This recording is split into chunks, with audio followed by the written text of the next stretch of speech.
na yan, ay? 5 years na. Seryoso ba? Nung pandemic pa to eh. Sobrang. Ano, may tinurok daw po sa kanya na gamot, tapos simula daw po nagkaganyan na. Nanay, ano na mga napuntahan mo dyan? Sa SA niya mga bulag, pinahilot ko. Nung last na. Hindi na mahilot talaga yung bulag na yun eh. Binabder na ako. Oh, sakto. Meron tayo ditong pasyente na nagpapaayos ng spine, sama na natin. Tutok mo kay tatay. Itsura niya nagpapahilot ba yan? Tay, masakit yung hilot? Basic. Nandito na yan! Okay, so may kasama po tayo dito. Frozen shoulder daw po, 5 years. Nanay, ano na po mga napagawa mo dyan? Pinahilot ko Paul! sa mga ano bulag. Hmm. Eh nung last na, kasi nakakaramdam lang ako ng okay kasi namaman ko ito. Nung huli na, minarder na ako, ganyan na yung leg. Ganun, ay. Oo, ganyan. May kilala ko sa Facebook, puro ganun, nakakapagpagaling daw. Hindi ko lang alam kung paano. Eh, ganyan, kamarder na, ayoko na. Okay, so unahan ko na po kayo. Ang kaya ko pa lang pong gawin na painless na hilot, yung sa spine po, yung pa lang po. Yung frozen shoulder po, masakit pa rin po kasi talaga siya, dislocate po siya. Baka mamaya, magpuntahan dito yung may mga frozen shoulder, kaya daw nung Anthony at tanggalin yung frozen shoulder, hindi masakit. Hindi ko pa po kaya, idadasal ko pa po. Kalma lang po kayo. Pag nalaman ko rin po, i-invite ko din kayo lahat na may frozen shoulder. Pero yung hindi na talaga kayang tiisin, katulad ni nanay kasi 5 years na, kaya po namin yan. Sige po, try mo na po. Basic lang naman po yan, kahit mga tauhan po, kaya po yan. Oo. Punta na ako sa ano eh, Binangunan. Taga-Antipolo kami na eh. Oo, doon sa Binangunan, sa gilid ng anong hospital. Ah, doon? Oo, sa gilid doon, may clinic. Alay ko, puta! Alay ko. Ano muna, pagpahin mo natin si nanay. Pagyan muna kayo ha. Alalayan na lang namin kayo, masakit kasi talaga yan. Pero yung sa spine, yung sa mga spine problem, ito. Tatay, tutok mo kay tatay. Tatay, ano po pinapahilot nyo dito, tay? Spine dito sa... Ilang taon na po yung sakit ng spine nyo? Alam na. Tatay, kamusta yung hirap? Masakit? Hindi. Ito kayo. May sakit ka sa spine? Problema yan? Bahala kayo. Tiisin nyo. Basta nandito yung... Pagsawaan na kayo sa gastos nyo sa spine, kahit ano yung si nanay, Nay, ano napapansin nyo na sa mga hinilot sa spine? Masakit, nasasaktan sila, nakangiti lang. Nakangiti na lang sila pagkatapos nilang ano, mahilo. Nanginginig ka na yan. Paano yun? Paano yun? Pumunta kayo dito para malaman nyo. Nay, nanay? Sige. Grabe, tagal na ng paano nila. Oo, Yes, Kakabang. Relax pa. ano, sinatuwid ito sa Binangunan.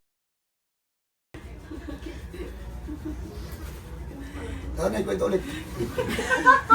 Sinatuwid ito sa Binangunan, pero ano pa rin. Mas malaki na gastos ko doon. Magkano po ang nagastos nyo sa... Ano, per session ko, 6 session, 8,000 plus nag-maintenance ako ng 1,500 pero masakit pa rin. Pero Ilang buwan? yung 2 times a week, yung 6 session ko. Tapos yung nag-monthly na ako. Hindi po na 1,000 na yan, ang nagastos? Mayroon na? 12 hanggang sa isa. Kasi bago lang din ako ito. Uy, yung mga ano dyan, mga nagsasabing kaya to, maawa kayo sa mga pasyente nyo. Isi-session? Hindi sinisession yan. Maawa kayo sa... Oh, Maawa kayo sa mga pasyente nyo, no? Sa mga may frozen shoulder po, sinasabi ko na sa inyo, yung mga pumipilit sa akin gumaya dyan, magalit na kayo, pero walang session to dito. Nanay, higa po. Tapusin na natin yan, nanay, pag ano mo, paghihirap mo, nanay. Isang session lang po to. Nanay, pag sabi mo sa akin, nanay, ng tuloy, nanay, ipapasok ko na yan, ha? O, nanay, tuloy mo natin.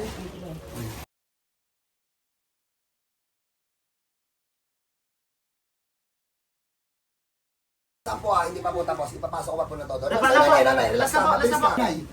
Nanay, nanay, relax lang, nanay, huwag mong ipilit yung gusto mo, nanay. Para makuha na natin, nanay. Bitawan na, nanay, bitawan na. Ganun lang, wala na. Pahinga. Kaya pa? Pahinga lang. Ganun lang. Mamaya na natin pagkwentuhin si nanay, napagod yan. God bless po sa lahat. Pasensya na po ang frozen shoulder, masakit.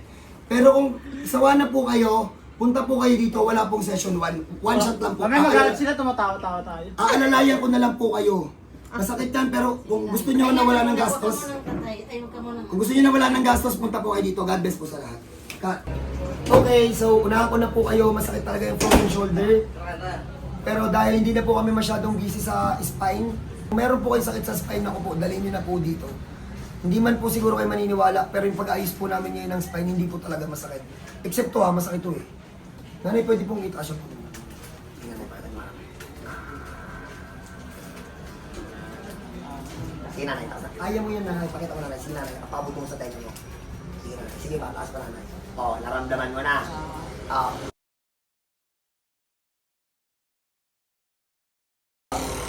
Oo, okay na. Teka, ako lang.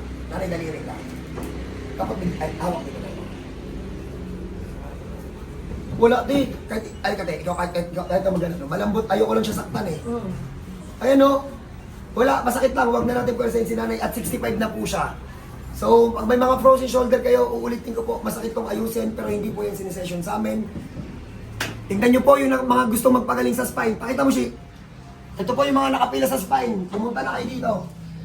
Unahan ko na kayo, papakita ko lang. Tingnan nyo to, tingnan nyo to. Tingnan nyo to. Yung video nito, abangan. Cut.